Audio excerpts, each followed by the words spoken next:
Hey, Cancer, don't be so hard on yourself right now. Don't let yourself spiral over something that you hoped for that hasn't happened just yet. Just know that everything unfolds in its own time. Trust that divine timing is a real thing. And when you look back, you're going to see how each step led to the next, even the ones that felt disappointing or didn't make sense at the time. Just trust that it's this whole divine game of chess that's playing out for your life, and it'll all work out. Now, you might hear some words from others that may feel a little harsh, but they're not meant to hurt you. So they may be coming from a place of love, and or they are coming from a place of love, I should say, but it's going to feel like this sort of lecture type vibe, father knows best type of energy. And although they might not agree with you, they're telling you exactly what you need to hear, even if it stings. And I know that I feel that your emotions are amplifying things right now because you're so sensitive right now because of the way things have been playing out. And I totally get that. I too am a Cancer rising, but it doesn't mean that people are against you. They're on your side, truly. And this heaviness that you've been feeling, this bitterness, this sadness, the weight of people just dismissing you as if you were nothing after you poured your heart into them or into something, it's real and it matters. But it's all part of that game of chess that I'm telling you. Some moves have to happen to make space for bigger things.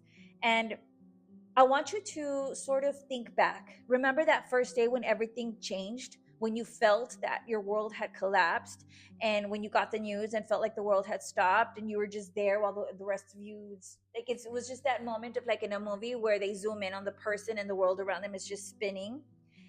Well, the world didn't stop. It kept spinning, and it was fast and relentless, and yet here you are, you're still standing and you're still moving forward, and that's growth, even if it didn't feel like it at the time. So the analogy that came through for this reading is like when you learned to ride a bike. The universe is like the parent that's holding you at first, guiding you, reassuring you you can do it, all that. And you pedal and you're hesitant and you're thinking, please don't let me go.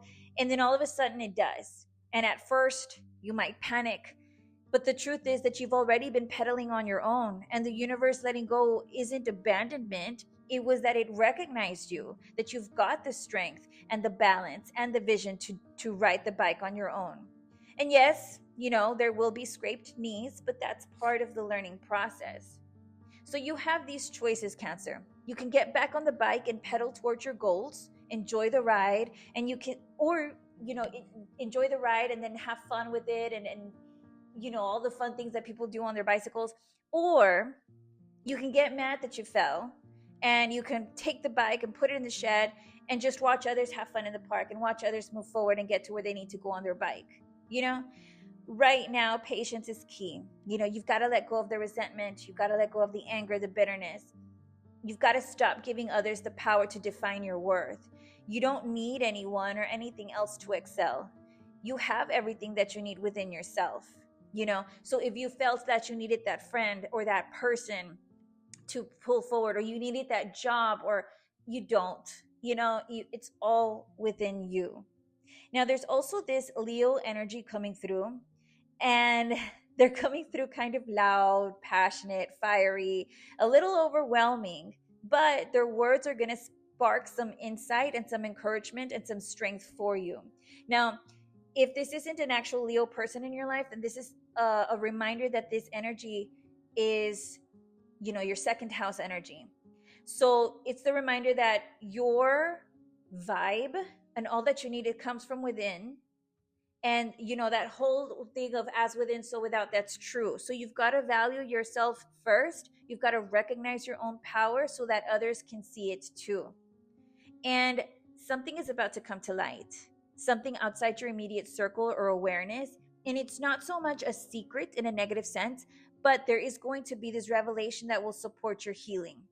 All right, so you might come across some news or information that people are gonna be like, hey, did you hear about this, or did you hear about so and so? And for whatever reason or the other, no judgment here, it's gonna make you feel better.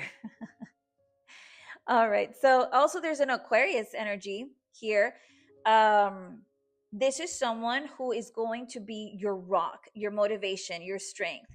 Now, this could also be eighth house energy. So you're gonna have this moment, or you could have this moment where you face your fears that you didn't even realize you were confronting, and you're gonna discover that they no longer hold this power over you. So it's not gonna be this moment of this challenge of like, oh, you must face your fears to get to the prize. You're gonna do it without even recognize it, and in hindsight you're gonna be like, huh, that didn't bother me as much as it used to, and I hadn't even realized that. So that's gonna be super empowering, and also moving on to the next level for you. And at the same time, there's a lot of people coming up in your reading. There's also this Libra coming in. With this Libra person, there could be some miscommunication, some impulsive words, this moment where it feels sharp, but they're not coming from a malicious place. Just know that they are also dealing with their own challenges, and they might not even be telling you about it because they don't want to seem like a burden, especially if you're going through your own thing. So just be there for them and comfort them the way you need them to be there for you and comfort them. And this could also reflect family energy if there's no actual Libra in your life. So it could be a family member's words that may sting, but their intent is good. So you right now it's just the time to lean on each other, give each other support, and hold space without judgment. So, Cancer, the reading just wants you to know that you've got this. You're learning, you're growing, you're moving forward, even when it doesn't feel like it. And you have the strength and the intelligence and the vision to navigate your path. You just got to trust yourself. You got to trust in the divine timing. And remember that you've been pedaling all this time. You just didn't know it yet. Now, in the extended reading, we're going to dive deeper, and I'm going to pull five more cards. And we're going to talk about the fog that is around your thoughts and your emotions, and how that's going to end up lifting. And there's also some uncertainty in your intuition. We're going to talk about how to navigate that. And also, we're going to talk about this theme of leaving something behind or walking away from a situation of some sort. And then, of course, we'll go into the astrology. So if you're interested in that, the information is at the top of my page. But for now, thank you so much for tuning in. If the reading resonated with you, please let me know by dropping your birthday month in the comments below. And don't forget to like, share, and follow for more Cancer Taroscopes. I love you all so much. And just remember, you never needed the feather to fly, Cancer.